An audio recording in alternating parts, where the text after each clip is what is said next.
Okay, good morning, fellow Rotarians, and welcome to the last day of the training. It's really exciting. The Humanitarian Development and Peace Training mainstreaming HDP in Rotary Programming. I'm excited. I was talking with Vanessa late yesterday, and I'm like, I can't wait for Rotarians to start running with these initiatives, novel as they are, inclusive as they are, and far-reaching, so that across the 6 districts of Rotary in Nigeria, we'll start having more unique interventions, more sustainable and impactful interventions. And of course, the crop of participants for this training is really exciting, very actionable Rotarians.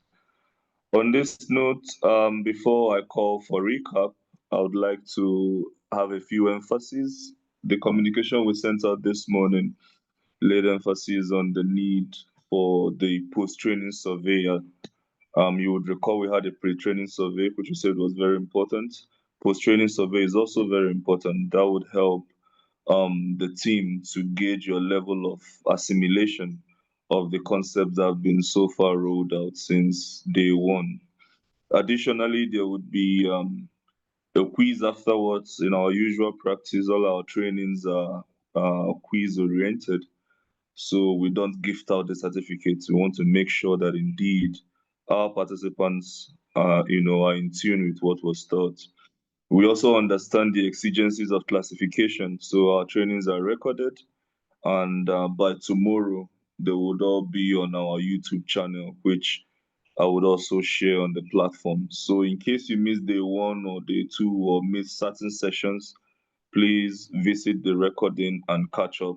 You only have a week to take your quiz. And mind you, this time around, it's not just me that is grading. The Action Aid team is also keeping an eye. And they're a very busy group. So they actually shortened it to a week. Usually we give about 21 days, which is 3 weeks.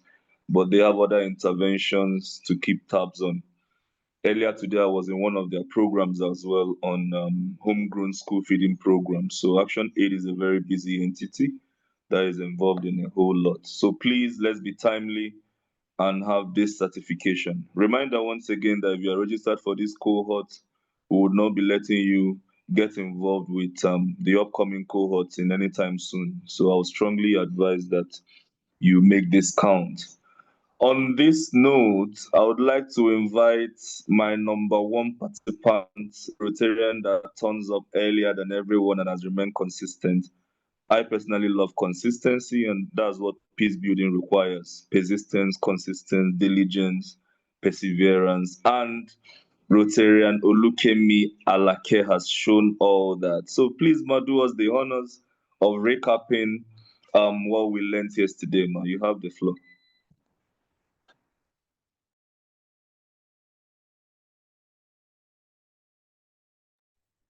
My Rotarian, you are muted, please.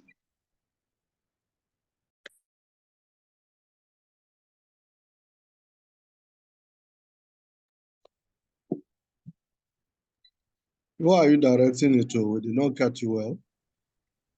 Everybody got me well, Lopizesi said. It's for Rotarian Olukemi Alake. She comes earlier than you and has been gingering. Not me. A while ago, your this thing was off. Oh, okay. Sorry about that. Is she still on the call? I saw her trying to unmute. I think technology might have played a fast one. Okay. In her absence, I would like to invite... she's still on the call now. My Rotarian. Okay, I guess she's having challenges with technology. Once in a while, it plays a fast one on us.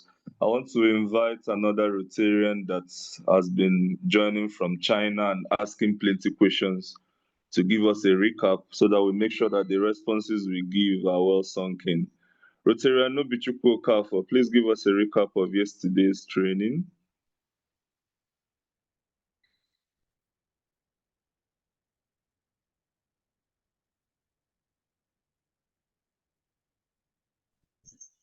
10 yuan. Oh, no, okay. Hello, Yes, we can hear you. I'm in the market. It's very Yes, crowded. please. I'm in the market. Okay, let's allow you to pay attention. Yes, okay. I just use my Bluetooth, my earpiece. I'm listening with the earpiece. I'm in the market. You can hear everywhere. Okay. It's fine. I'm sorry, sir. It's okay. You can mute back. It's fine.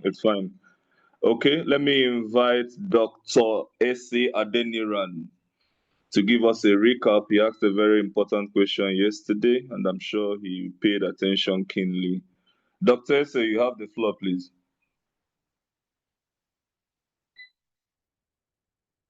Hope the good doc is not teaching at this time. I know he's not based in Nigeria. My Rotarian, are you there?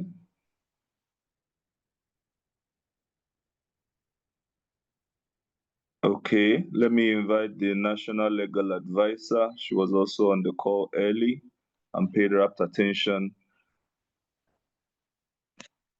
Rotarian Iho Mama, you have the floor.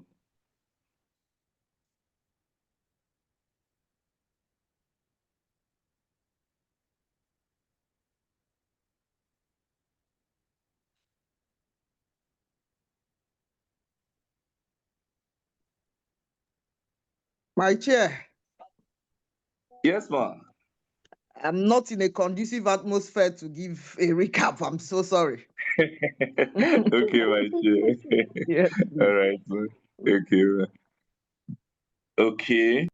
Did you see the message from Dr. Easy as well? He's in the office and unable to talk. Yeah, I know it's tricky. Classification is playing a fast one. And I wanted somebody other than Rotarian Gloria and PZC Saidu to give the recap because, of course, I know that those Rotarians are paying rapt attention to our engagement. So we wanted to feel the pause. Let me invite a Rotarian that I love his name. A Rotarian that I admire his name, Rotarian Spencer Green. Please give us a recap.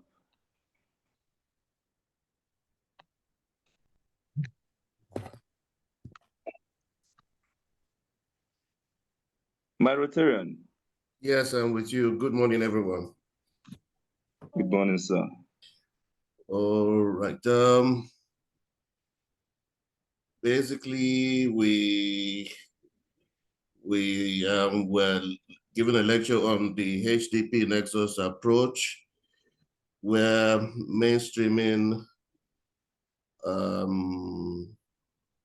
where an explanation of the Nexus Approach was given to mean mainstreaming the humanitarian and humanitizing the peace building nexus into Rotary programming. We talked about collective outcomes, which were defined to be,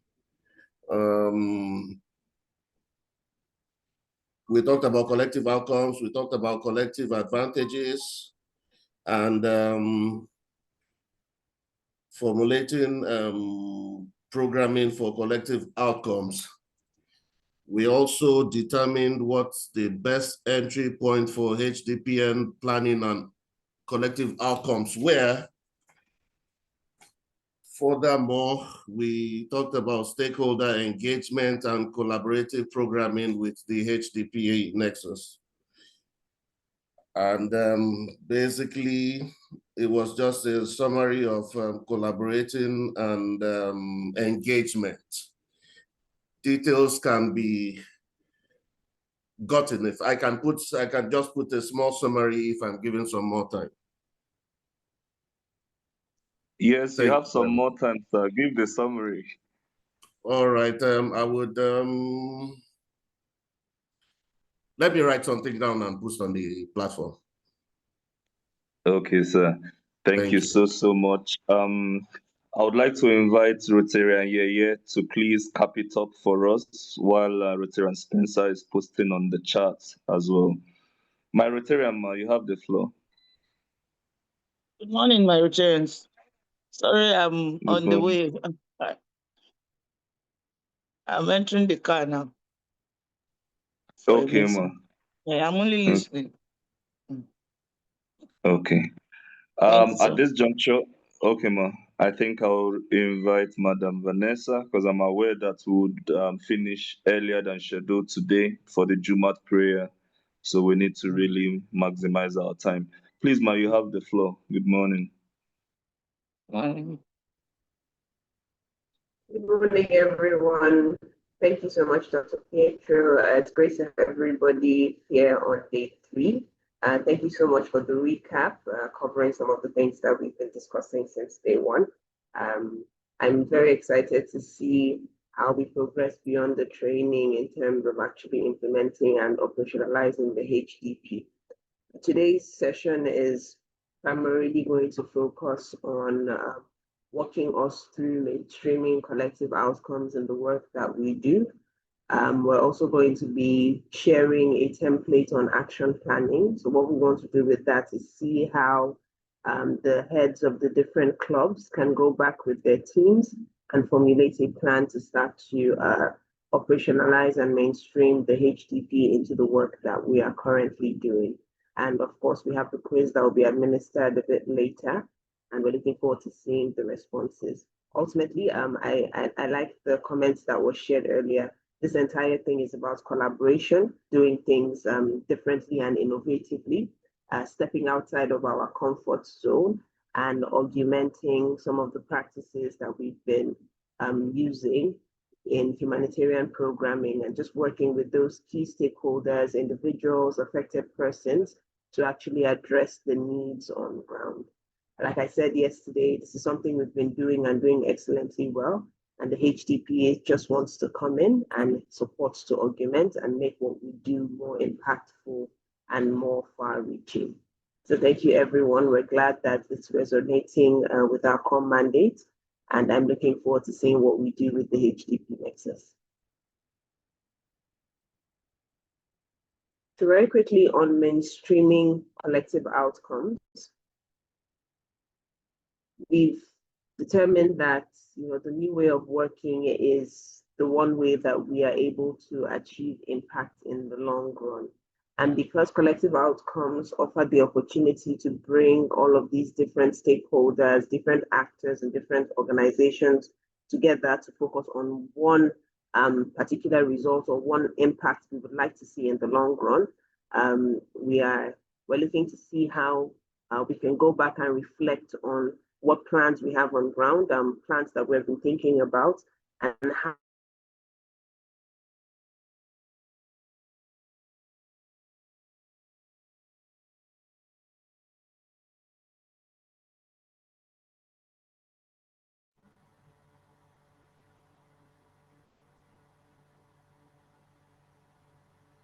Is it my own network or the speaker's network?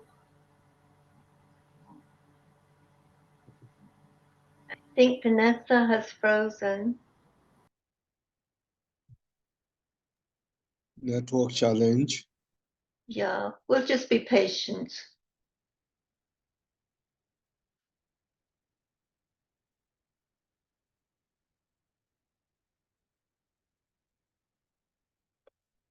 She'll go out and come back in, no doubt. Oh, look.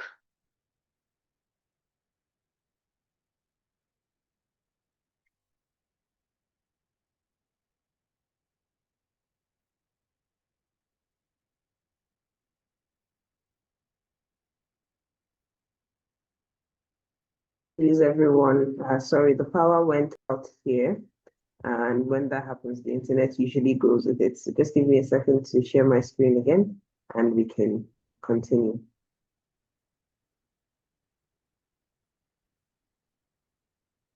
In addition to the conversation on overhauling not overhauling the programs that we have on ground, one of the immediate ways that we may start to see an application or implementation for collective outcomes would be on projects that are currently ongoing. So what we usually recommend in this space is that those who are programming or doing some sort of needs assessment or planning to do an intervention or an initiative, step back and ask various questions around What is it that we're actually trying to achieve at the end of the day? Are we working with all of the key stakeholders that can help enrich this process?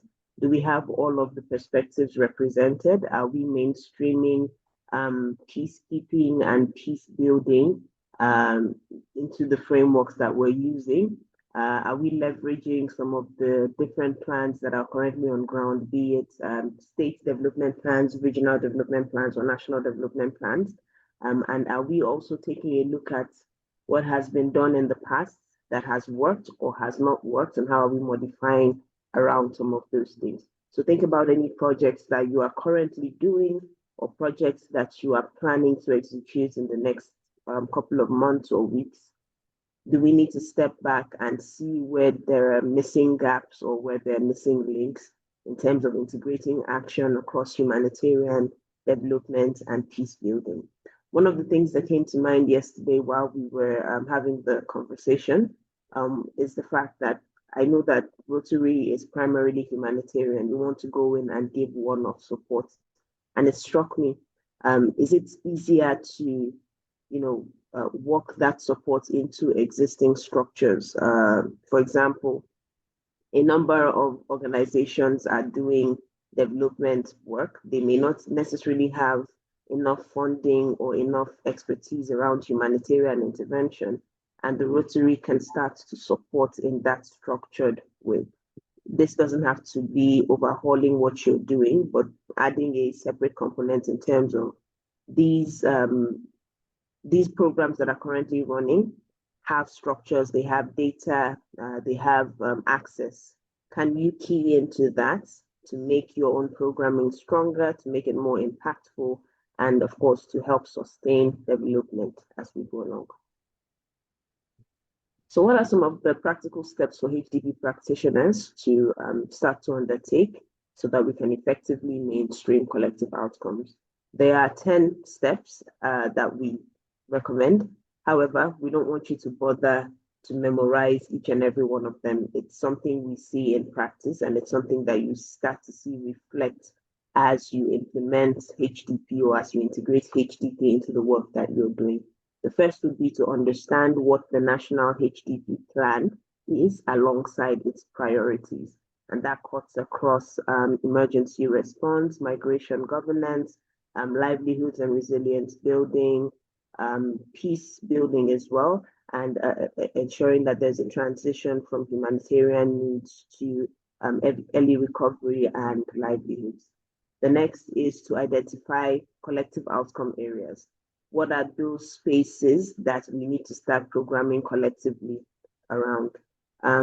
If you look at communities where they have more than one pressing need, how can we work together to ensure that all of those needs are addressed within a realistic timeline and at a reasonable pace, so that in another 3 to 5 years, those needs are no longer apparent and we can start to move on and support other communities? At the end of the day, if we keep supporting a particular set of people over and over again, you're causing a situation of aid dependency, and it means that more people who are actually in need do not get to benefit from the humanitarian intervention that we do. So what collective outcome areas can we start to focus on, and where are they, and who do we need to partner with to get this done? The next is to develop smart collective outcomes. This SMART rubric is one of the things that we take quite seriously in terms of determining if your collective outcome meets or fits the criteria. SMART would help you save resources, it would help you save time, and it will help you understand what the outcome of your activities might be at the end of the day. So looking at specificity across board, what exactly is it that you want to do? Do you want to, for example, we usually say, don't say you want to eradicate when you want to reduce. Those mean two very different things. And is it even possible to eradicate in certain areas, looking at attainability and the realisticness of what you're doing? Timeliness as well. We take the time bound or timeliness of the intervention to be a very key thing, because if we're intervening in one area for 10 years, we may have we may have been able to achieve it in shorter time, and that means that we're not wasting as many resources or as many instances to get this done. The next is to establish outcome indicators. What are we looking out for at the end of the day? What do we want to see happen? I like to think of collective outcomes as, you know, that thing that you envision to be the end result when everybody, all of the actors, the humanitarian, development, and peace-building actors have done what they say they will do. What is it that we will now see on ground in the community? And what are those things that we now start to see take shape? The next would be to allocate responsibilities and resources. And this is going back to when we form our thematic outcome groups and assign responsibilities towards certain things based on comparative advantage. And again, our comparative advantage is what we are considered experts in, what we have what we spent time doing, and what we have knowledge about, and what we have experience in. Your comparative advantage can span maybe 2 or 3 things, but we always recommend that when working in groups or working with others, you focus on one that gives you the edge over everybody else, just so that you can bring in that wealth of experience, knowledge, and resources to support the overall outcome. And of course, the only way to ensure accountability to ourselves, to the affected persons that we're working with, to stakeholders, and even to funders, is to ensure that we're assigning these responsibilities early on. The next is to strengthen coordination mechanisms. Now, I'm not sure what the structure within Rotary is, but there are existing coordination mechanisms across Nigeria in terms of supporting in humanitarian activities, development efforts, and even peace-building efforts. Do we belong to those coordination groups, coordination frameworks? Do we know what is currently, what is acceptable within these frameworks? Do we know how to work within the rules around these coordination groups? It's very important that we key into that so that we're also not left behind and we're able to support in the best way possible. The next is to integrate outcome monitoring and reporting. It's easy to do something and step away from it and say, okay, I've done my part, but it's also important to go back and see this thing that I have done, has it achieved the intended outcome? And you can only achieve this by monitoring. And when you also report, you're giving others a chance to learn from what you have done. You're putting together, documentation around what has happened, which becomes useful when other people want to do similar activities. It's also a reference learning point too for your clubs and the organization as a whole, because you're gathering data, you're showing what works in the context of Nigeria, and it can either be replicated, scaled, or applied in similar contexts. The next is to foster learning and adaptation.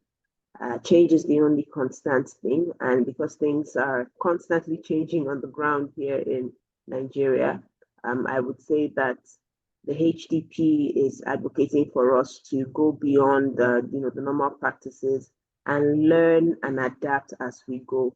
As we innovate, we learn what works and we adapt to fit the context that we find ourselves in, to fit the areas that we're working in, and to ensure that we're meeting the needs on ground.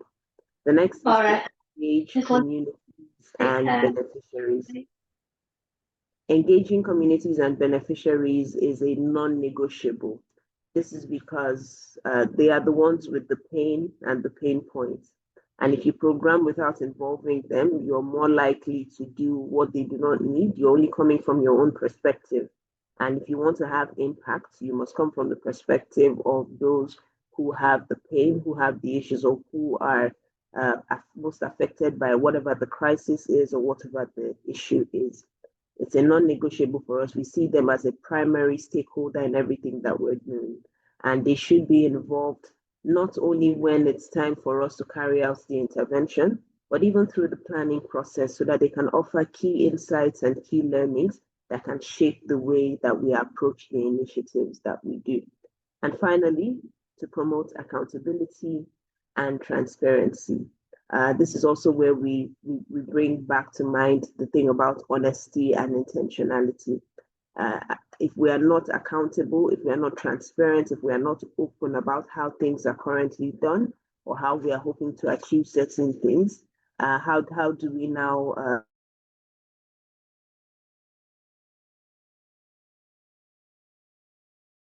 able to be transparent and to be open in all of the practices around the HDP. This will also help collaboration to be easier because everybody knows what is going on and everybody can contribute to the best of their ability. Speaking to monitoring and reporting, just a quick note on monitoring progress and evaluating results. This is essentially a recommendation. One of the things with the HDP is we do not give hard and fast rules that must be followed. What we do is recommend some of the best practices that we've seen work on the ground. And we ask that even as we work with our community of practice and have them implement HDP aligned projects, we take those learnings and we implement them as we go along. Even this particular training has been refined, I think, over 2 courses, just to ensure that it's meeting the different needs and perspectives and inputs that we get from our practitioners and from our participants and from our community of practice. Making sure that it stays relevant and we're able to fit into the context, the issues that we find on the ground. So we don't take any of the feedback for granted. It's helping us build a framework that is not only applicable, but also works in the context of Nigeria. And when we talk about monitoring progress and evaluating these results, some of the recommended steps that we push forward would be to invest in the in-country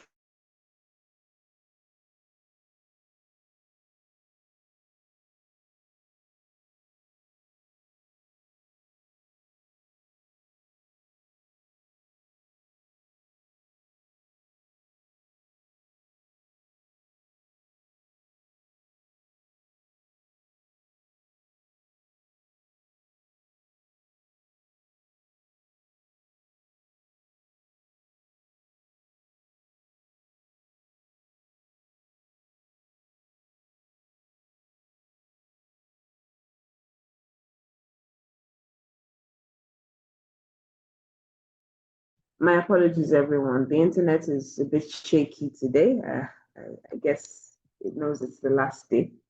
Hopefully we'll be done before we get any other glitches. Apologies again. Just very quickly on monitoring progress and evaluating results. One of the things about investing in the intra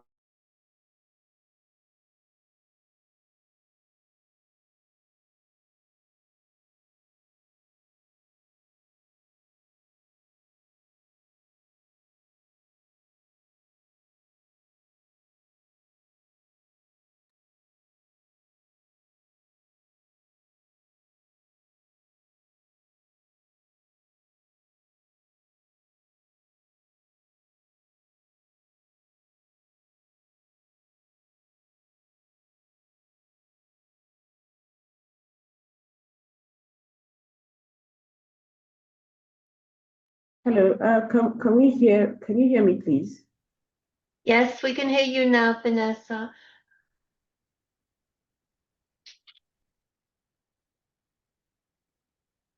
Hello? Hello, Vanessa, I can hear you.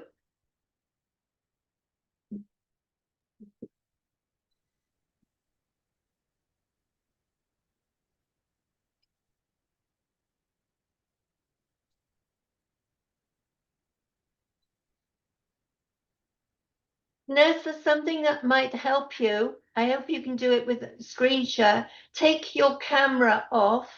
That will strengthen your link so we can hear your voice.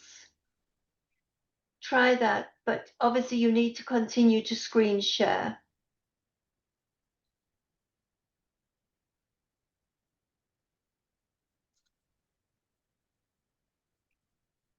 Let's just give us some time. I think network is tricky this morning. The weather has been a bit funny.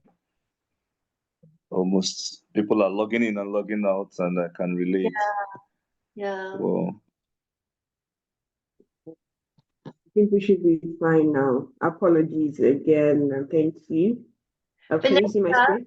Vanessa, what you missed is I think you can screen share, but take your camera off. That might strengthen your link. Okay. There you go. Great. Thank you so much, Alison. Okay, I think that should be fine. We're almost done too. So hopefully the network will give way for that. Great. Okay, so speaking about monitoring progress and evaluating results, another key thing is to, again, use existing frameworks and mechanisms from programs or projects that have been done for our collective outcome programming. And this should be to the extent where possible. We're not asking you to, step outside of what is realistic or what is possible, but are there frameworks, are there learnings, are there projects that we can take a look at and see what worked, what templates were used, what mechanisms were put in place, and can we adapt that to the context that we find ourselves in, of course, to the extent where possible. The next, it would be to prioritize what should be monitored and evaluated. One of the things with data and the HDP Nexus is we often find that we're gathering a lot of information. Some of it is relevant in the immediate, and some of it becomes relevant eventually. However, it's very important that for our programming, we determine what needs to be monitored and evaluated early on, just so that the indicators we get and the outcomes that we finally see are aligned. The next is to decide if an independent M&E capacity is appropriate in the context that we find ourselves in, if it's desirable and if it's affordable. This is also where we recommend that comparative advantage is used. A lot of times with interventions and even organizations or people doing charity work, M&E or monitoring is not a primary part of what they're thinking of. And this is usually important for you to be able to determine if what you have done has an impact at the end of the day, if it's achieving its results, or if it's even targeting the right set of people. And if we're not doing monitoring and evaluation before now, it's important to start doing it now, just so we can record the successes, we can understand where current failures might be, and we're able to program and adapt as need be. So you could either bring in an independent capacity or M&E within the projects that you do, or you can lean on the comparative advantage of somebody else who you might be collaborating with to ensure that monitoring and evaluation is going on within the context of what you have. The next is to ensure that there is a feedback mechanism for either your stakeholders or affected populations to use to ensure that your collective outcomes are met. Feedback is a critical aspect of any programming, because you need to hear from the people that you're programming for if the support has reached them, if the support has had an impact, or if it has, somewhat made things worse. But it's important that there is some sort of feedback mechanism incorporated for affected populations or affected persons. And this could be something you do innovatively through one-on-one conversations, having feedback boxes kept at centers or community areas, or just having a point person who people feel comfortable speaking to when certain things are done. As much as possible, there should be room to receive feedback on the work that we are doing. As we come closer to the end of the training, one of the things that is critical to the HDP is we intend to strengthen partnerships, we intend to strengthen coordination, and we intend to strengthen collaboration across board with stakeholders, with actors in the humanitarian, development, and peace building spaces, and anybody whose work is to support sustainable and sustained development. And to that point, effective collaboration across these three areas is the most ideal way for us to achieve impact. We've often found ourselves in a position of either fragmented efforts, duplicated resources, or wasted resources, missed opportunities, and not being connected to the larger picture of what is going on. And if we take a stance of collaboration and partnership and coordinating the activities that we are doing, we have a better chance of changing the narrative, meeting needs where they are, and having an impact in the long run. There is opportunity for stronger partnerships. There's an opportunity for us to break away from the silos that we've been working in.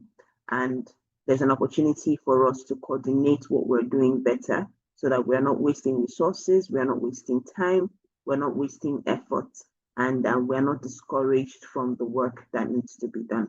And one of my favorite quotes from Helen Keller would be, "Alone, we can do so little. Together, we can do so much." And this was a comment that was made yesterday, I believe, by Gloria. You can't imagine the impact we would have if everybody was working towards one particular outcome. Think of it as, trying to push a table, a very heavy table. If one person tried to do it, it would take so much time, and even possibly it can't be achieved at the end of the day. But imagine 10 people, 15 people joining hands to push one table. It would be done in a matter of minutes. And that is the approach, that is the framework, that is the thinking of the HDP Nexus. How do we bring in all of these different actors and the different responsibilities with different strengths based on their comparative advantage to push this table towards the space where we need it to be? Some of the gaps that we see and some of the common challenges that we see in terms of coordination would be either there's siloed funding, it's not very easy to access funding, or funding is mostly streamlined in a particular way. So for example, humanitarian intervention funding is usually short term. It's expected to last maybe at most a year plus or 2 years. And when you have long-term development projects, you have instances where these projects go on for 5, 7 to even 10 years. How do you balance that sort of situation? And this is where we now say integrate both action. You can have short-term humanitarian funding and you can have long-term development project funding. How do you merge these two in a space where you can do phases within the same project to ensure that you're meeting both the humanitarian needs, the development needs, and the peace building needs? Often we find that there's also weak communication. There's no shared platform for either data sharing. There's no shared platform for planning. Everybody's doing things on their own. And meanwhile, if we're communicating regularly and we're communicating as honestly as possible, it will be easier to spot some of these gaps and bring in support where it's needed the most. The next would also be on clear roles. So this is also a question that came up yesterday. Who leads what? Who is going to be in charge of what? And the HDP advocates that we lead based on our comparative advantage. If your Rotary Club is good with education-focused humanitarian assistance, that is where you should be leading in. If it's on health, that is where you should be leading in. And of course, this is a point of reflection. I do believe that we have a tool that can help us assess either our organizational strengths and readiness in terms of HDP. And I think what we'll do is we'll look to share that as part of the resources for this training, just so we can also go back and do reflections within the confines of our clubs and our networks to determine what is our strength, what is our comparative advantage, and how do we use it to further the goal of the HDP Nexus. Another issue that we also come across is limited trust between the actors. And I know that this played out a bit during the discussions that we had yesterday. We saw that sometimes government doesn't trust your involvement in things. And again, we also are wary of trusting other actors that we bring into the process. But if we are going to focus our attention on those who are in need, those who are vulnerable, those who are at risk, I think that trust must be built. And when we determine what those parameters are, it's easier to build trust. There needs to be trust. There needs to be cooperation over anything else in the work that we do. And it's important for us to either take the first step or step away from some of the nuances that usually play out and push towards ensuring that we can work together for the benefit of the communities and the people that we serve. So some reminders for collaboration. We encourage you to listen actively, especially to affected persons and populations.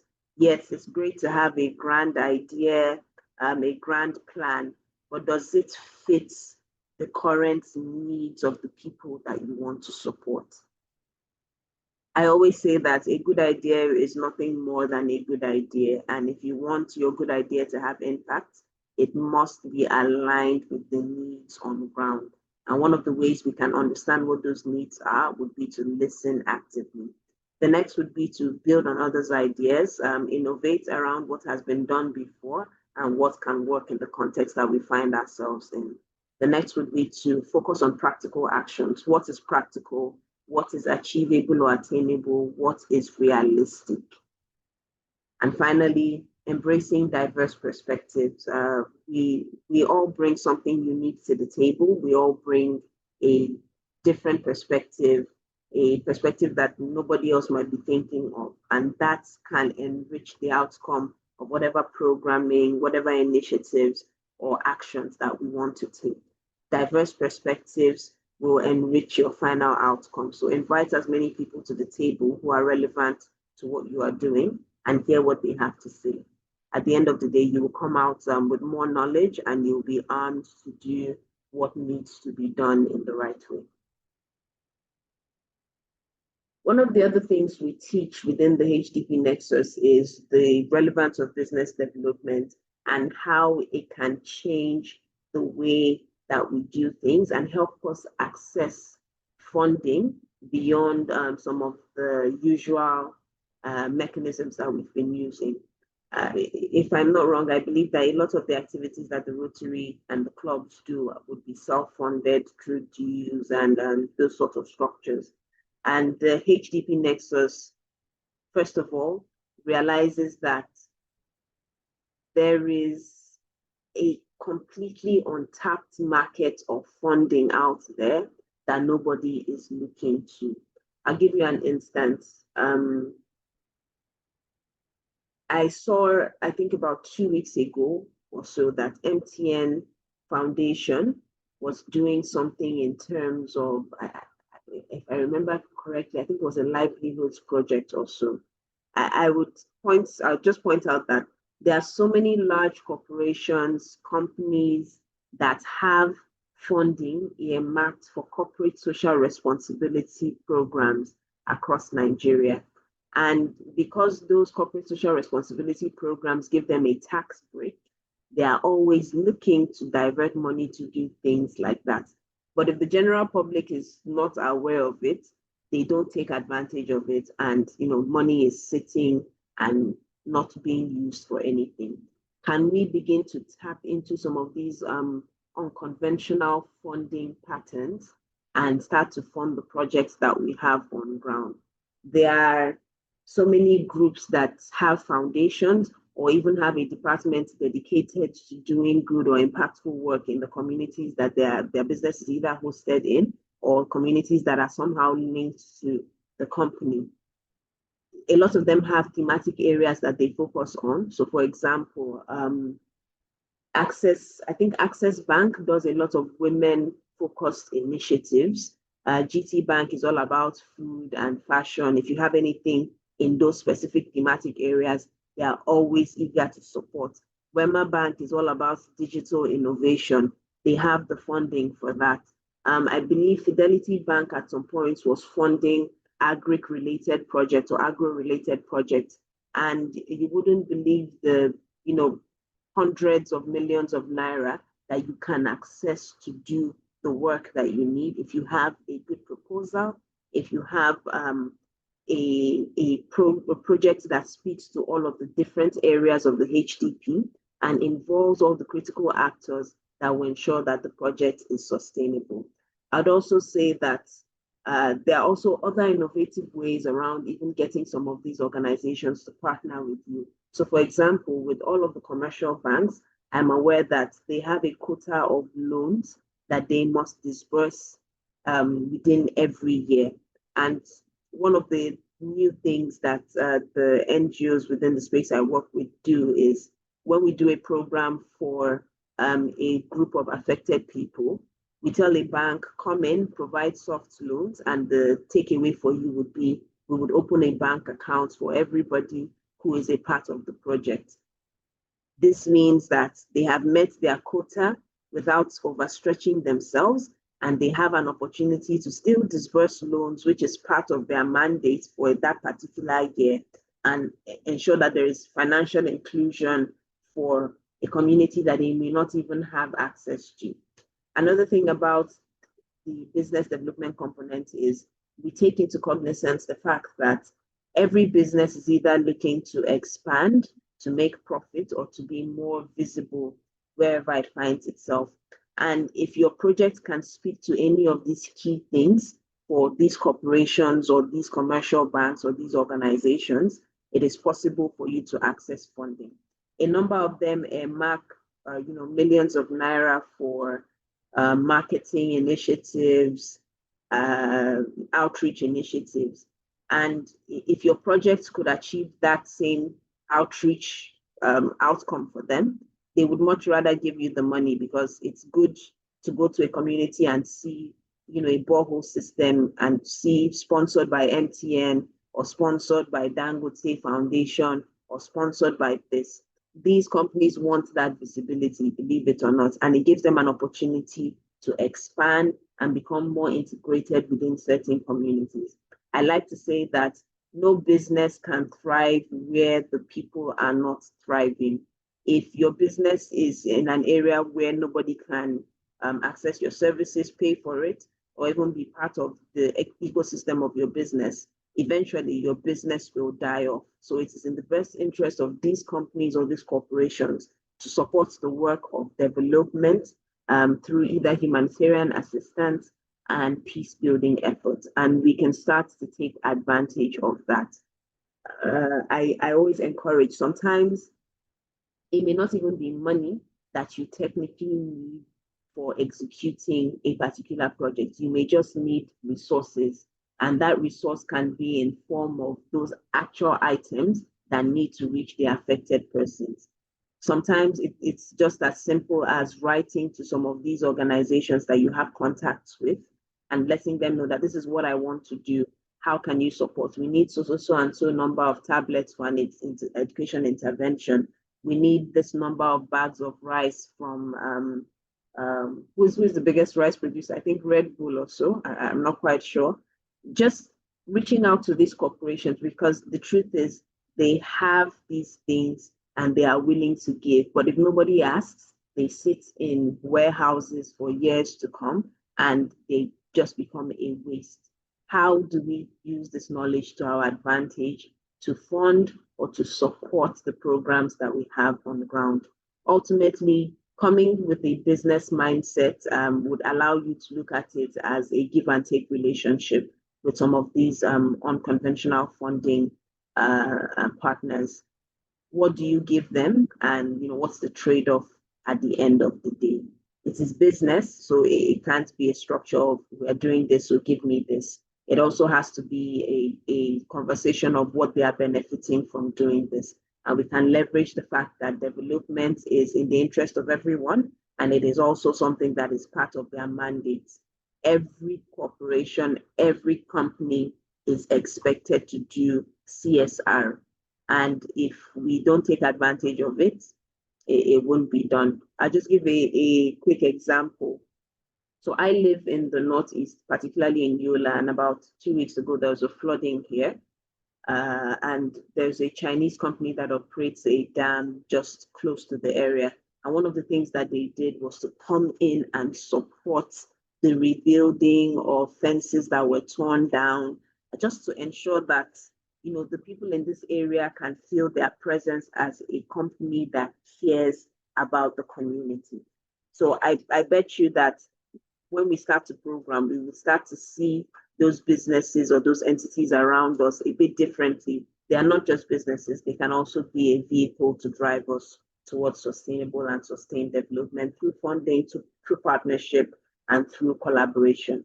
Overall, Business development will help us have enhanced effectiveness. It will help us mobilize more resources.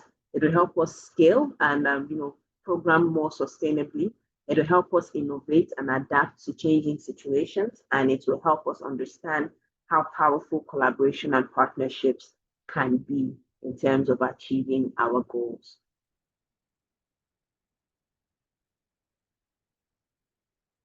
Some of the benefits of these sorts of partnerships would be complementary expertise. I always like to remind, especially local NGOs, that you have expertise, and your expertise is your knowledge of what is happening on the ground. NGOs, the federal government at the top level, may not understand what is happening, but those who are on the ground, those who are closest to the need or to the people who are affected, have expertise that they can offer. And when you share this with corporations and entities, to the extent where possible, it gives you the edge to be able to provide them with information and data that can also support their own activities. It also leads to enhanced impact because everybody, again, is working towards one specific outcome and one specific goal. There's access to new markets and opportunities, which is usually the primary focus of a lot of these corporations and businesses. The next is risk sharing. You're not liable for everything anymore. You're able to bear the cost, bear the risk, and bear the potential consequences of any action with a lot of these partners. And you're reducing the likelihood of something going wrong because more people are involved and more people are working towards that goal. There's also opportunity for policy influence and advocacy because policies essentially drive everything that we do. And these companies are interested in policies that make the business environment more palatable or favorable to them. So if we are coming with our needs within the humanitarian, peace building and development spaces, and pushing them to also influence policies around that, it would give us an opportunity to do more and do better. There's also the room for community engagement and partnership, and ownership. When we take this approach, when we bring all of these different stakeholders and actors into the picture, the community starts to see whatever you're doing, not just as a Rotary intervention or an intervention from MTN or Access Bank. They see it as their intervention, and these people are coming in to support us to reach a particular goal or a particular stage. And when these partnerships are fruitful, especially in the first instance, it's possible to still work with these same partners to scale up or to replicate in other areas based on the context or based on the needs that are found there. Action planning will give us a roadmap to achieving this. We don't just want to have this conversation and talk and talk and talk, and at the end of the day, we are not committing to operationalizing the HDP. One of the key things we want the clubs to do moving forward would be, first of all, to commit at club levels and at individual levels to operationalizing the HDP. What needs to be done? What are the immediate steps that we can take, either as individuals or as a club, in terms of ensuring that we're integrating the humanitarian, development, and peace building perspectives into what we're doing? Who is going to do what, and when is it going to be done? Remember, for HDP, everything is time bound. Everything is time bound. We don't want this to be something that just keeps rolling around in our mind for the next 10 years. We want it to be something that is put into action in the immediate to enable us to reach our goal. So I do have an action planning template that I will share, which is supposed to form part of this activity. But instead of this activity, we will just commit to sharing with you that action planning template. We will also share with you the business development M&E tool for HDP, as well as the business development proposal template that we can start to use to access and reach out to some of these key stakeholders in corporations, companies, and organizations that we can access funding from to do the work that we do. And I believe that it will give us an opportunity to just open the floor for questions, discussions, and any points that we would like to see touched on for the training. So just be opening up the floor for questions, and thank you very much.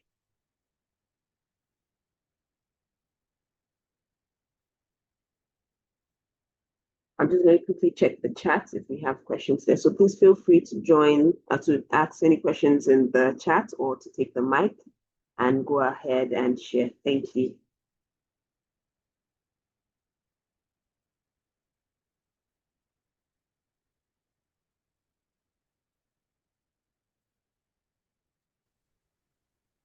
Would you like to stop sharing screen, Vanessa, and then we can find people easier? Yes, I think that works fine. Thanks, Alison. Thank you so much. Give me a second.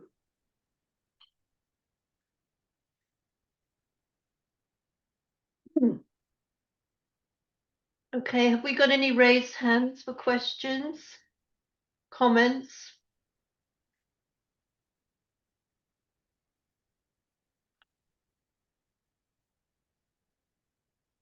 Maybe to prompt the conversation, maybe I can just quickly ask, are there projects that we've done in the past, particularly at club level, that maybe we could have leveraged some of these corporations or organizations to support with funding?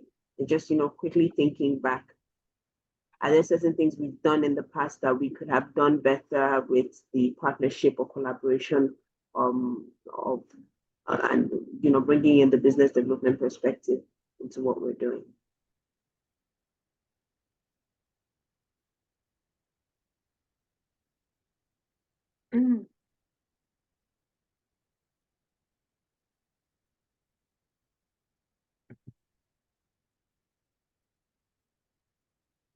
I would like to invite our district chair, Rotary Bimina, to take that.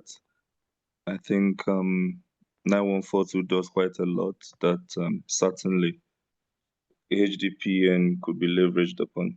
My chairman, you have the floor, please. Good afternoon. Please take the question again. Network was breaking.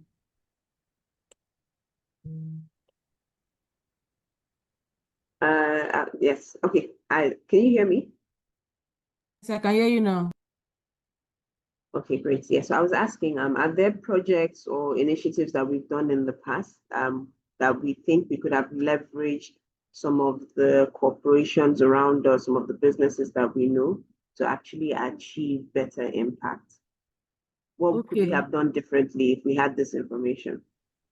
Yeah, for District 9141, I think we've had this project of Doors to Desk, because we have a lot of children in the school sitting on the ground. So I think from the Rotary year 2019-2020, the district governor's pet project was to empower schools with desk. And I'm sure there would have been a lot of organizations, financial institutions that would have keyed into this project, especially for an educational program that will aid learning, facilitate learning for students. So, and then since that year, I think every club looks forward to kind of that project in the area of literacy, our area of focus of literacy and education. And then last Rotary year, the district governor's pet project was Feed a Family, where all the states, the 4 states in the district, had specific days that they packed food, good amount of food stuff for several families, food, clothing, and medication. So it was like an outreach where food items were distributed, medications and clothing were given. And like you said, all these FCMG companies, fast consumer goods companies, would have been able to leverage on that partnership and providing some of this foodstuff provision, and then maybe medical institutions too would have been able to give support to enlarge the scope of providing medical aids and all that. And then we have competitions, spelling bees, where is a star project of the Rotary Club Presidents. This year's edition will be the 15th edition, where students come to compete with words. It is an electrifying experience if you're in that.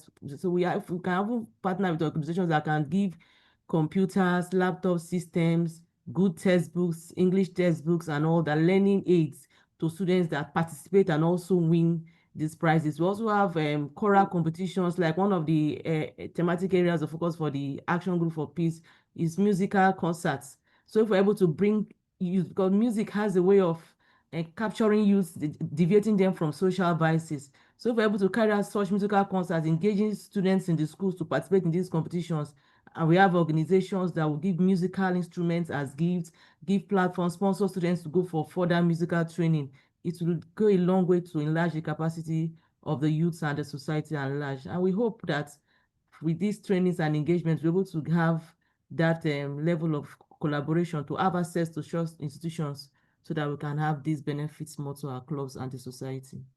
I don't know if this helps.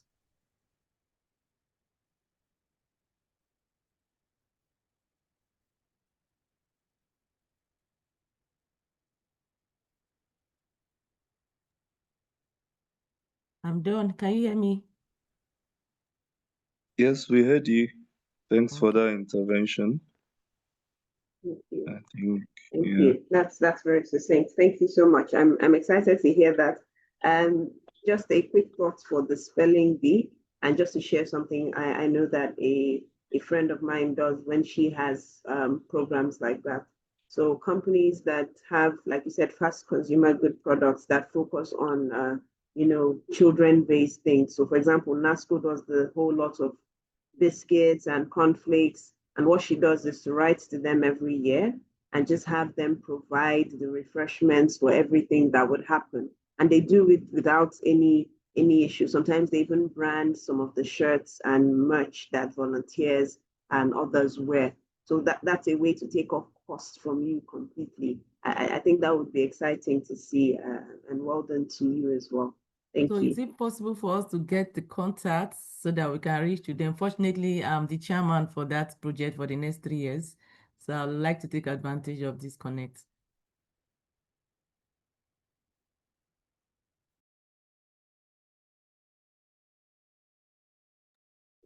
Floor is still open for any contributions that we might have. Please feel free to share. Maybe we will also be able to offer you some quick insights on how to go about a few of these things. I would say that having allies within some of these spaces would be sometimes one person can further your cause without you having to jump through so many hoops. So let's leverage some of the contacts that we have, some of the networks that we have as well. Yes, I see a hand up. Please go ahead, Ma. I just want to make a little contribution. Like you just said now, you made mention of NASCO supporting. And I think it would be better, it shouldn't be that when that president leaves, it won't happen again. It will not continue. It is at this time we should feel that we are doing it for the betterment of these children and for Rotary. That's to have a continuity by forming an ally, like having the NASCO, having Indomie noodles, and some of these companies, which they will be very, very interested and be willing to come in. So it's just a contribution I want to make. Thank you.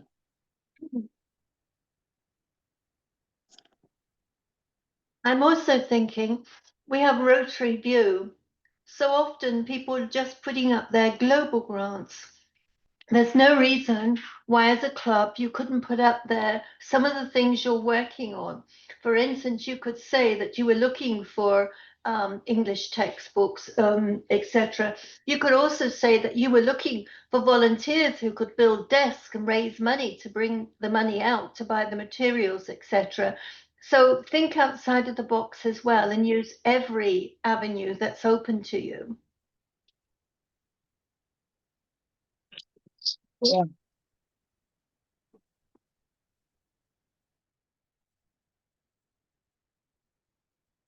Thank you, Ma, for that contribution. Sorry, I dropped off for a bit, but I caught the tail end of what you were sharing. And yes, you're quite right.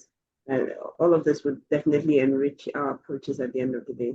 And thank you to Alison as well. Calling on volunteers and just having people do what they can is always a good way to go. Thank you. Any additional contributions from the House, please? Okay, yeah, I have a concern. Yes.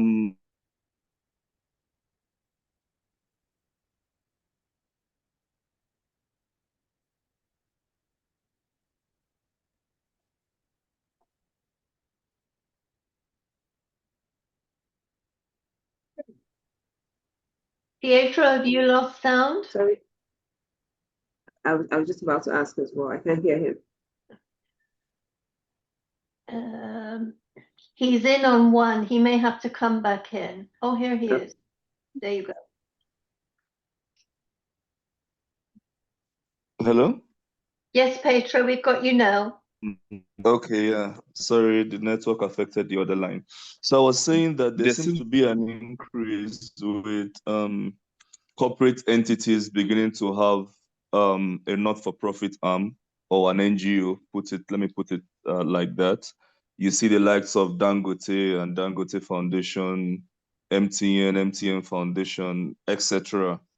You know, and some school of thought. So there are even some reservation or accusations or suspicion that those CSR that I rightly mentioned that are not taxed, that they leverage on for tax holiday, that some of these so-called not-for-profit entities of theirs are used as avenue for, tax evasion as well.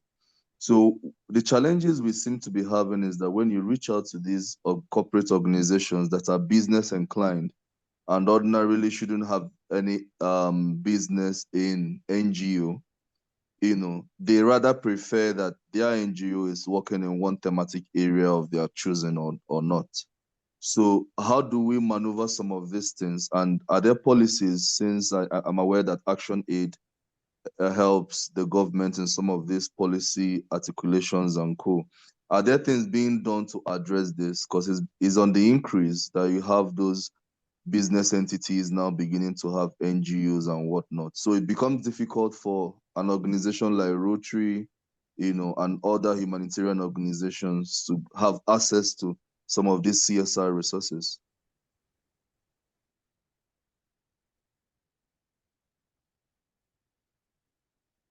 Thank you, Dr. Pietro. So I think it cut off for a bit, but I get the gist of the question that you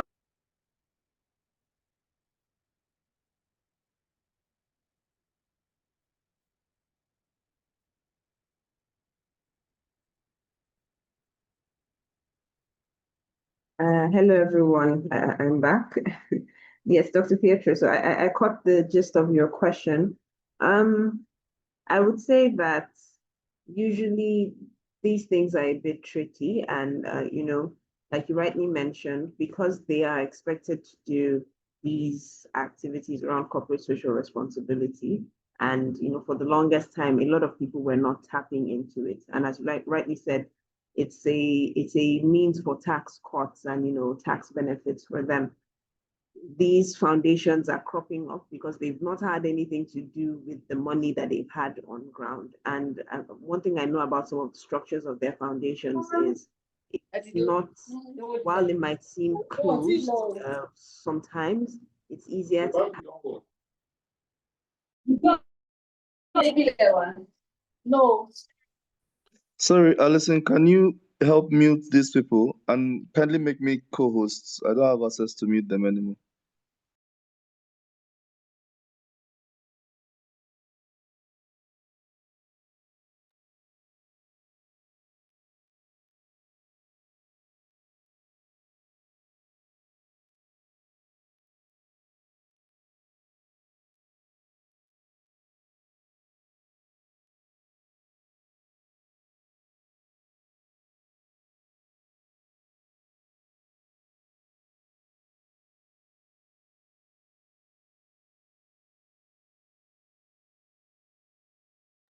Okay. We need to unmute Vanessa.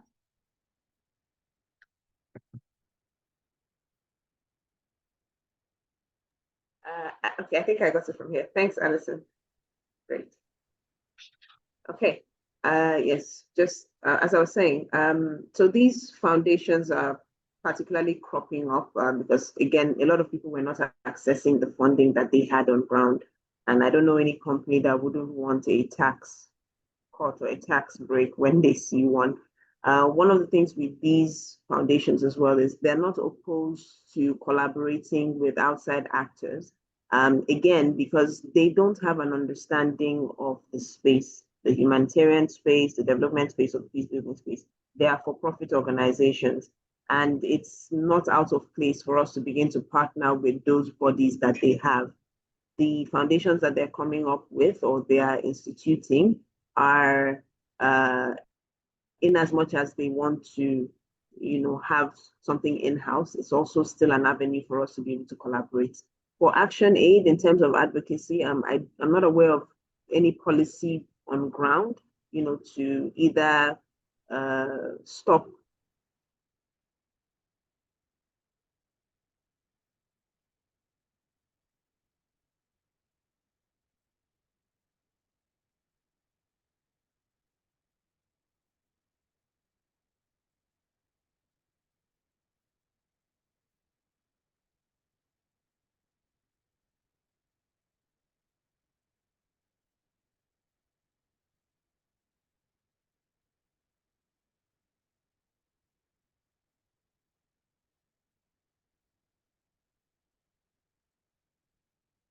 Hello. We're having a bit of a tough time with the internet here. Yes, we lost you at you're not aware. Action Aid, if this is something that is of interest to the majority, it's something that could be possibly pursued. Again, it's just for us to be able to speak with a collective voice. I hope this answers the question, Dr. Pietro. Yes, it does. Thank you very, very much. Yeah. You're welcome. I did see a comment in the chat about projects from Spencer Green. My club is about to have a fundraising program to support our club's projects for the year. Is it advisable to approach large institutions for support through their CSR? Yes, I think it's a good idea to do so. The only recommendation that I would have in regards to that is ensure that these corporations or institutions that you're reaching out to actually have interest in that thematic area. So for example, if you're doing work around autistic programming or autism, GT Bank is one of the only institutions that does work like that in Nigeria. So it would be impossible to expect them to fund something in livelihoods. Each bank has a thematic area that they usually focus on. I'm only aware of a few of them who decide on what those thematic areas are from year to year, but it would be a good idea to know who is doing what or who has interest in what. And that's very possible through conversing with them or just doing a research on what they've been funding over the past couple of years. So I hope that's helpful, Mr. Spencer Green. But equally, Vanessa, in view of what you've said, they could still approach and say, well, you're doing this, can we assist you? So they could still achieve something, but under that umbrella. Yes, certainly. Any room for partnership towards progress is welcome. Going back to what Dr. Pietro said about them having organizations or foundations, the truth is those foundations cannot have as much experience or direction as those of us who have been doing this work for a long time. So how can we partner with them to make it more impactful? How can we partner with them to actually achieve something? Even if the intention for which it was set up for might be, a bit malicious, it's possible for us to transform that narrative at the end of the day. Thank you, Alison.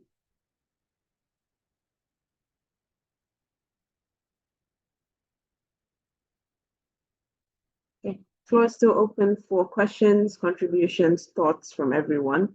I imagine that the wheels in our heads are turning. We're thinking of all the possible places we can start to collaborate and access funding from.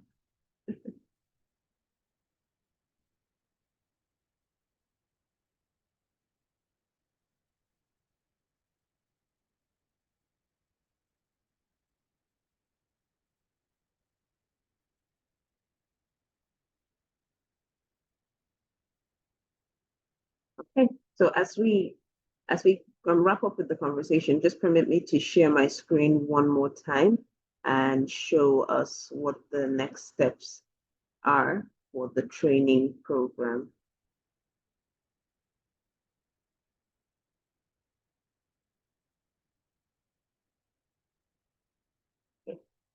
We're very excited that you've walked, this entire training with us. And for next steps, we're hoping to administer the training certification quiz before the end of today, which will lead to certification. There is a 70% pass required for certification, and we will be introducing you to our community of practice that has over 200 practitioners in Nigeria across all the regions and across all the zones. I'm sure that they would also be able to enrich some of the things that we're hoping to do. And we're looking to see how we can start to collaborate towards the HDP Nexus in Nigeria. So on this note, I just want to say, we hope that we would. There was one more question. Okay, apologies, I missed that. No, I think it's there. How can we build the capacity of local stakeholders and partners to engage in the HDP Nexus efforts? That's from Dr. Esther. Okay, great. Thank you so much, Dr. Esther. I would say that this training is one of the key ways that we're hoping to build capacity. And in addition to that, some of the other things that we do outside of working with practitioners and specific actors also focuses on trainings with local communities. So for most of last year, we had trainings happening with communities across the Bay States. About, I think, 50 communities were reached in terms of them understanding how they come to, how they can support development at their level. And we're hoping to cascade most of these trainings down. We also see whoever attends these trainings as an ambassador of the HDP Nexus. So whatever room that you find yourself in, we hope that you start to speak HDP, the language of HDP, and that you start to advocate that this is the approach that we use, and we start to also practice it at individual and club levels where we're integrating the lenses of peace, the prospect of long-term impact into the work of the humanitarian interventions that we're doing. We're hoping that eventually we can still roll out these trainings to other key stakeholders, but the work is massive and we cannot do it alone.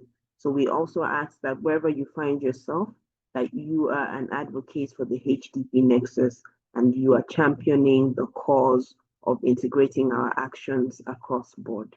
I do hope that this is helpful, Dr. Esther.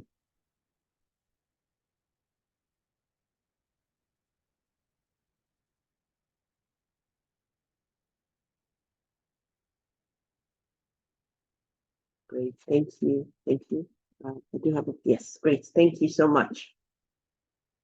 Please feel free to still drop questions in the chat as we try to wrap up around certain key information we'd like to pass. But as a note on reflections as we close, I'd like us to really think about how at an individual and organizational level, how we can adopt and implement the HDP Nexus. What is currently possible for us. Also, what actions can you take? And this is also going to be made very clear with the action planning templates that we will share. What areas should you focus on? And again, what is your comparative advantage in terms of the HDP Nexus? Also, how can you commit to operationalizing the HDP Nexus, either as an individual, as an organization, and as a club? All of these actions start on a personal level, and we hope that beyond seeing ourselves in the grand scheme of things, we would see how important each action we take is towards sustainable and sustained development. So I do hope that we see the image in the on the screen. We might think that we are not integral to the process, but I will tell you that we are key players, and we have a lot to offer in terms of pushing for sustained and sustainable development in Nigeria. On that note, thank you and congratulations on making it to the end of the HDP training. It's been an exciting 3 days, particularly for me. I've really enjoyed listening to the reflections, the comments, and the questions, and we're still open to take a few more. as we work towards closing at exactly 12:45, if that's fine with everyone. Thank you so much. Thank you. Wow. Please let's unmute and give Vanessa a resounding round of applause. Thank you, thank you, thank you, thank you. Thank you, Vanessa. Thank you. Yeah, Thank you very much, Vanessa. so Thank you so much. Thank It has been an impactful 3 days. Thank you very much. Thank you. Very high opening. Thank you Yes. so much. Serious one. You're We highly appreciate you so much, appreciated. Vanessa. So Thank you. educative. Yes, Thanks. Vanessa, if you stop sharing, you'll see all the smiling faces. Yeah, Madam Vanessa, thank you very much. God bless you. Serious one. Thank you. So if you have any question, final clarification, keep in mind that this is the end of cohort 1, so you might not have the opportunity to ask that question. So please exhaust any Those two idea. will be for the woman when she comes. Abby, 20. Any question, the floor is open.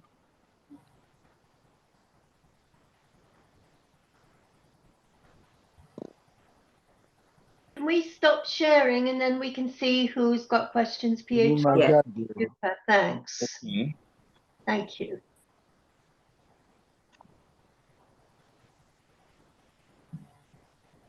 Is there any hand up? In the absence of any hand. Can't see anything, Pietro. Nobody's jumping up and down. They're just all bowled over and excited. Yeah, I have to say that's one of the best presentations I've ever heard. Oh no, Ye's just put her hand up, I think. Yeah. Oh, I think there is no question. I still want to appreciate Vanessa for this piece. It's really an eye-opener. It's just to thank her and to appreciate her so much. My club is new, and I have 3 of my club members in this group. It is an eye-opener for us to be able to learn more on how we can leverage on our projects. It has really helped us. I want to speak on behalf of my club. We are very new, so we're looking up to handling a major project in FCT. Coming from Abuja, Gusape, we appreciate this workshop. It was very, very, very, very interesting and an eye-opener, very educative. Thank you so much, Vanessa. We appreciate you. Thank you so much, Ma. Thank you. Yeah. This is very exciting. I'm looking forward to seeing what the club is going to achieve. We're on ground to support as much as possible. Dr. Pietro can always reach out to us. Anything we can do at all. Thank you. Thank you. Thank you so very much, Guzape. Guzape is not that new again, no, madam. Guzape does like 4 or 5 clubs. A very powerful club that is doing so beautiful. I hope Petro will come one of these days to visit us and Vanessa. We will. Yes, certainly. We are a caring club. Thank you. Yes. Thank you very much. The floor is still open. Questions, intervention, Rotary Badat. I see you. Guzape solidarity. Yes, so I'm here. So we're highly so encouraged. I mean, it's just right on point, you know. I was going to have a write-up and put it on my club platform, you know, because many of these things is what we need to put into action, into decision making, you know, especially in making sure that our community, our adopted community, is well analyzed, you know, reaching out and making sure that we are doing what they actually need and not what we feel they need, you know, and making sure that everything that we are, you know, impacting them with, they actually take advantage of it and is not hijacked by the leaders. So thank you so much. I, you know, seconding my Yeye. Thank you so much, Vanessa. Thank you, PDG. Lindsay, thank you, our national coordinator. We thank you so much. Pietro, that leads nicely to a question in chat. Somebody asked, can they access these recordings? I responded that you put them on your Nigeria chapter YouTube channel, but said that you would confirm. Would you like to? That is very correct. You are right on point, my PDG. Okay, I would like to yield the floor to any Rotarian from District 9112 to give us their closing remarks and appreciate Madam Vanessa. The National Legal Advisor, I don't know if you are free to talk now, Madam. If you are not, Rotarian Olori, 9112, please. We need to hear a voice from 9112.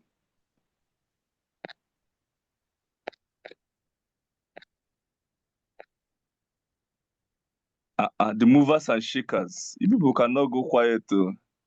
My national legal advisor.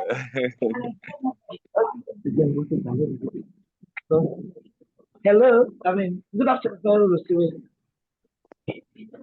Good afternoon. Yes, ma. Yeah. Actually, our network here is not really doing fine, and you called District 9112 that we should appreciate. Yes, ma. Please. Can I do it? Yes, please go ahead. Okay, thank you very much. Thank you very much, Alison. Thank you very much, our lecturers. Thank you very much, everybody online today. We really appreciate you. Everything you taught us was very, very impressive, and we are glad to have you. And to our Alison, like you said you are coming down to Nigeria. We are expecting you anytime, any day. We want to see more of you. And to our lecturers and our all of that, even the man in, I think in Korea, what is this? We really appreciate you for taking out your time and to join us. We really appreciate you. Thank you all very much. We love you all, and God bless you. Thank you very much. God bless you. Thank you very much for that greetings from District 9112. Yeah, I have something for Vanessa. Can you see this?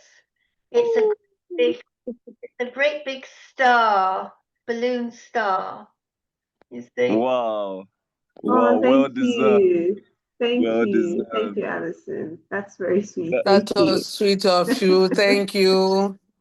Thank That's you. appreciation from Great Britain, Ireland, and Wales.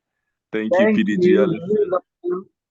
Thank Let's you. now move to District 9111. Appreciation from District 9111. Dr. Ese, are you free now? Any Rotarian from District 9111, please final remarks and appreciation from your district. Thank you very much, Dr. Petro. So yes, sir. Is my name. District 911, Past Assistant Governor. I want to, on behalf of my district governor, to Prince Henry Akele, to express our deep appreciation to our instructor, the workshop coordinator, Vanessa, who has done justice to this topic. For me, it's an eye-opener for me personally, because this is my first time of attending such program. In fact, first time of hearing of HDP Nexus, and I think it's worth my attendance. And in this, I've also discussed with my club on Tuesday that this needs also to cascade to other club members. I've encouraged my club members to attend, to show interest in Cohort 2, but I think it's not only meant for me. I want to thank you so much. I want to thank our PDG, Alison Sutherland, who has always been there all the time for us. And earlier on today, I want to say that there's no other quality you can see in a servant leader other than those ones exhibited by my Dr. Petro. I want to thank you for your humility. Thank you for your support. Thank you for always ready to assist without counting cost or return. So on behalf of District 9111, we say thank you very much. And we hope to see this team manifesting in our actions as we begin a new life, changing the narrative once again. Thank you so much. Thank you so very much, my PAG. In fact, you've said it all. We can't wait to have this, to witness it manifesting. Thank you so much. And that appreciation from District 911 is well taken. We'll now move to District 9126. Parents from District 9126, please leave a remark from your district.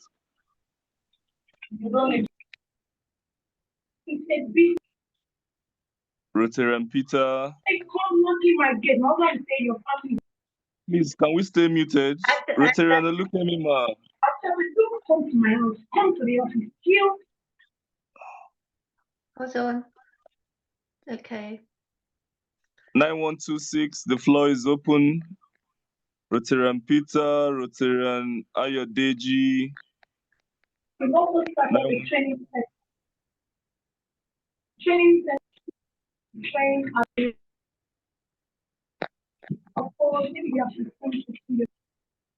Do we have a 9126 on the call? Rotarian Peter Olumakinju, District Peace Chair 9126. Can we hear from? Can the Rotaractor take it, sir? Yes, please, the Rotaractor can. We need a rep from 9126. Okay. Please proceed. Good afternoon, everyone. Rotaractor Balogun Adedoto Kaberas from Rotary Club of Harmony. On behalf of the district governor, probably our Rotarians are planning a surprise for our DG because today is his birthday.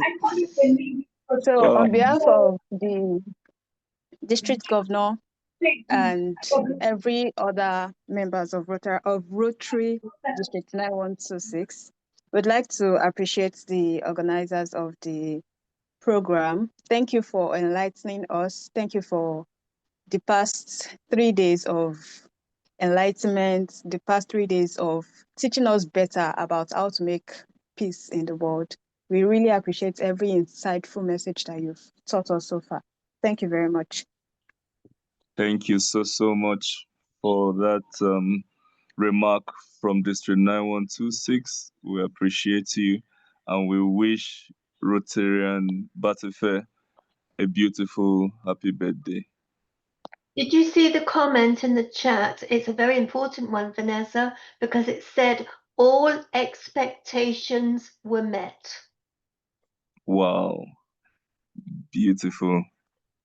I saw that, yes, from Rotary and Ihoma. That's amazing. Thank you so much. I know this is amazing feedback for us, and we're looking forward to doing more too.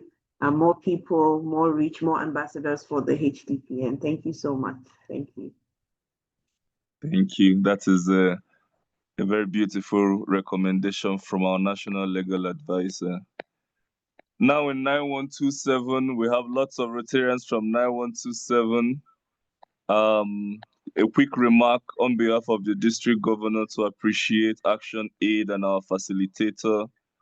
Feel free to jump in. Any Rotarian from 9127 other than myself?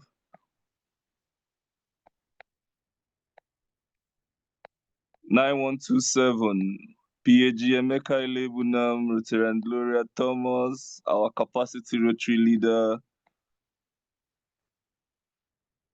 9127 Lukman Babatunde. Good afternoon. Good afternoon, everyone. Good afternoon, everyone. Good afternoon. Good afternoon, Dr. Pietro. From Good Rotary Club of afternoon. I heard a woman's voice before yours, my Rotarian. Rotarian from Guzape too. Okay, let me give a woman a chance. You want to muzzle a whole PAG's hand. These Guzape people are proud.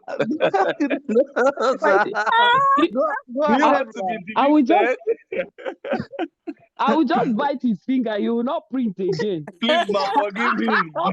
Please forgive us. My national chairman, Guzape should respect their mother. It's the mother, Rotarian Laura, that raised her. Laura gave birth to Guzape, so Guzape should wait for Laura to talk. They don't listen to Yes. Metama is your mother, so allow Metama to talk. Okay, ma. I did, ma. Laura, go ahead. Rotarian, today, sorry for you, but then national chair PDG Yes, Allison, Vanessa, fellow Rotarians. Honestly, it has been 3 days of learning, 3 days of assimilating new things, new ideas. You come into a training and sometimes you feel, well, I would know more than half of what they will talk about. So, or what is the new thing that this person will say. But from day one to today, it has been just so new. Thank you, Vanessa, for giving your time, for putting in so much.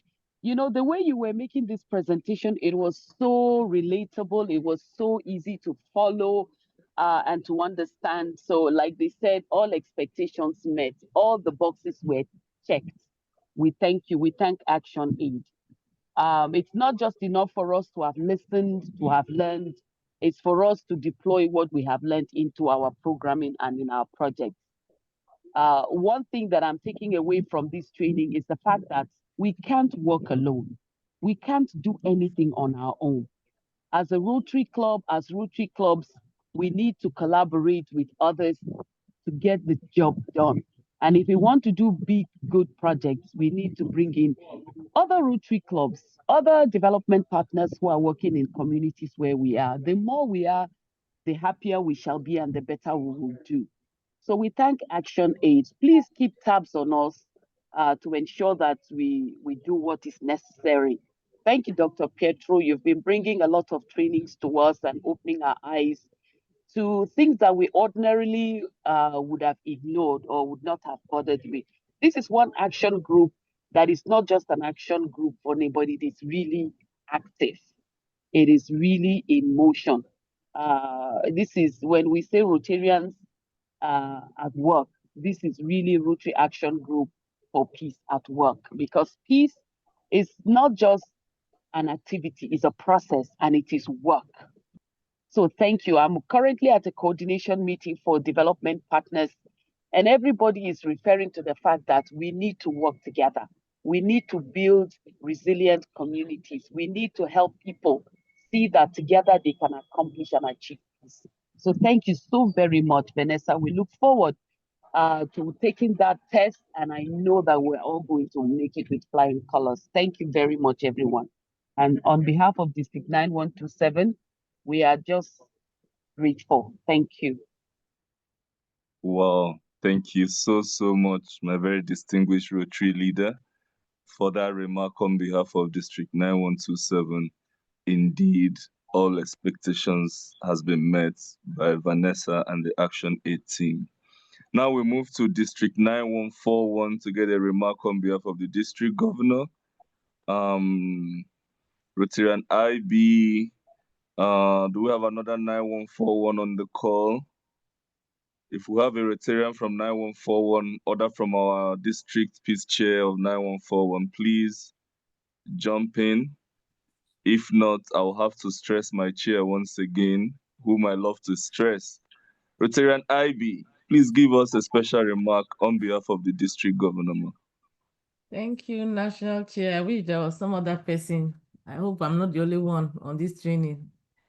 Thank you so much for this opportunity again. I always tell members of our various clubs that the certifications and the knowledge you get from the Action Group for Peace are things you cannot pay for if you have to pay for these trainings outside. Because we're getting it for free, you might not really appreciate the worth. But when you try to attend paid trainings outside and compare it to what we get here, you see the difference. And for me, my key every day is collaboration. I do not have any resistance to grabbing any form of collaboration I can find around me that will aid my success as a Rotarian, as a member of the Action Group for Peace. So our hunger for collaboration has been opened and increased. Our zest has been taken to another level. We hope that Vanessa will be available when we reach out to her to give us some links and connect to most of these organizations, so that we will show the world that there is so much more to do with Rotarians and the Rotary Action Group for Peace in particular. Thank you so much. We will go out and let every other person that has not registered for this course to ensure that they register and join the next cohorts. It's a whole lot we're learning here. Thank you so much, Vanessa. Please just be available for us whenever we need you. Thank you so much. Thank you so much, my capacity chair. And indeed, be rest assured that Madam V will not only be available, we will work closely with the executives of the Action Group Nigeria chapter to formalize our relationship and take this collaboration to the next level. On this note, I want to yield the floor from the last district, but certainly not the least. District 9142. Do we have rep from 9142? I saw Rotary Obudu earlier, but it's no longer on the call. Do we have a representative from 9142? My national chair. Let me take that. Yes, please proceed. Can I go with that? Okay. My national chair and PDG. Alison and Rotary and Vanessa. My name is PAG Kingsley Akpan of District 9142, precisely Rotary Club of Calabar Unica. So I must really express our appreciation from the district on behalf of the district governor to say that the training, 3 days training, was a very impactful one.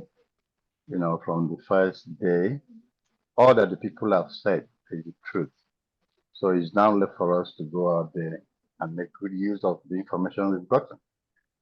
I really wish we can also be allowed to enter the next batch, but it's not going to be possible because, I mean, the whole time was worth spending.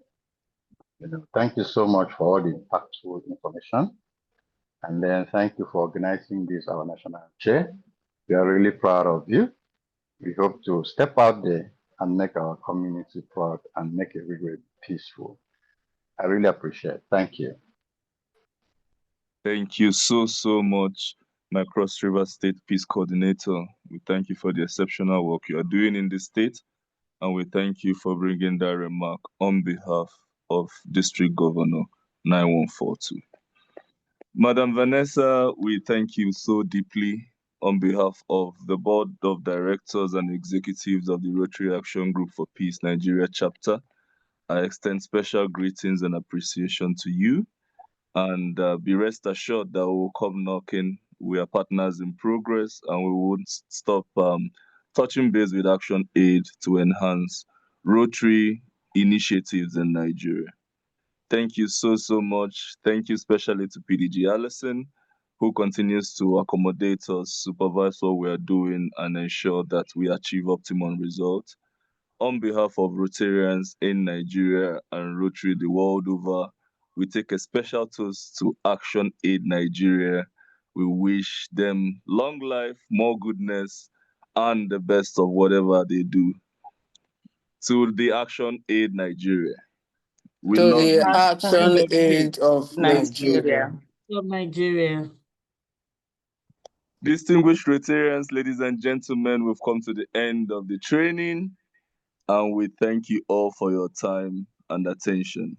Good luck, and look out for your email for further information and requests. Thank you and have a blessed Friday. Thank you, our chairman.